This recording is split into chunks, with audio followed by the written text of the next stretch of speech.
Hello friends, welcome to AS knowledge.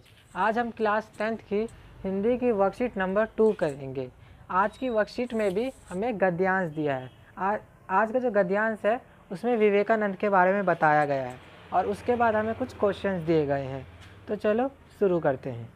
तो इसमें लिखा है, स्वामी विवेकानंद उन महापुरुषों में से थे जिन्होंने भारत में नव जागरण का शंख फूंका।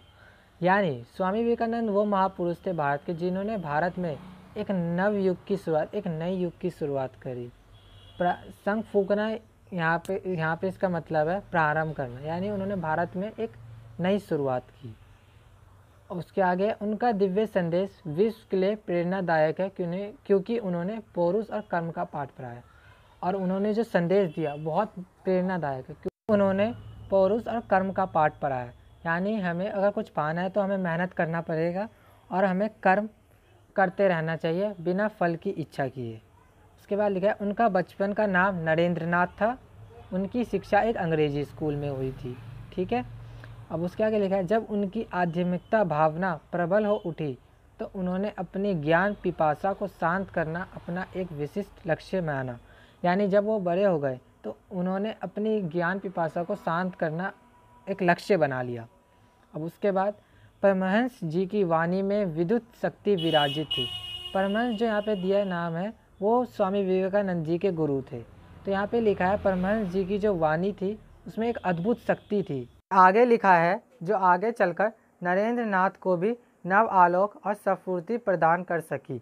यानी अपने गुरु से प्रेरित होकर उनसे शिक्षा लेके उन्होंने भारत में एक नई युग की शुरुआत की थी। और आगे लिखा है, सन 1886 में रामकृष्ण परमहंस के दिवंगत होने के साथ ही 23 वर्षीय नरेंद्र ने अपने गुरु की शिष्य मंडली के नेतृत्व का भार अपने कंधे पर ले लिया। यानी 1886 में जो उनके जो गुरु थे उनका देहांत हो गया और उस वक्त उनकी उम्र मात्र 23 साल थी। तो उन्होंने अपने गुरु की जो शिष्य मंडली है उसका नेतृत्व अपने कंधों पर ले लिया।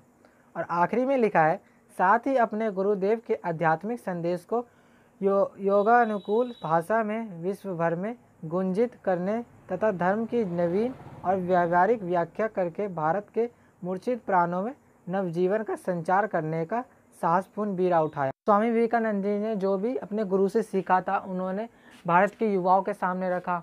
उन्हें कहा कि कर्म करते रहो फल की इच्छा के बिना, और उन्होंने अपने सारे संदेश युवाओं के सामने रखा और भारत में एक नए युग की शुरुआत की। और इसी के साथ हम चलते हैं क्वेश्चन आंसर्स की तरफ। पहला प्रश्न है हमारा, शंख फूंकने का क्या आशय है? तो इसका उत्तर होगा प्रारंभ करना। दूसरा प्रश्न है हमारा, स्वामी विवेकानंद का संदेश प्रेरणात्मक क्यों है? तो इसका उत्तर होगा हमारा, उनका दिव्य संदेश विश्व के लिए प्रेरणादायक है क्योंकि उन्होंने पौरुष और कर्म का पाठ पढ़ाया। यानी उन्होंने मेहनत करना, उन्होंने कहा कि हमें मेहनत करनी चाहिए और कर्म करते रहना चाहिए बिना फल की इच्छा। नंबर तीसरा है हमारा, परमहंस जी की वाणी में विद्युत शक्ति विराजित थी। रेखांकित वाक्य का क्या तात्पर्य है? तो इसका उत्तर होगा, इसका भाव यह है कि परमहंस जी की वाणी अत्यंत प्रभावशाली तथा ओजस्वी थी। प्रश्न नंबर चौथा, स्वामी विवेकानंद का बचपन का नाम क्या था? तो उत्तर होगा, स्वामी विवेकानंद का बचपन का नाम नरेंद्र नाथ था। प्रश्न नंबर पाँचवा, उनके गुरु कौन थे? तो उनके गुरु रामकृष्ण परमहंस थे।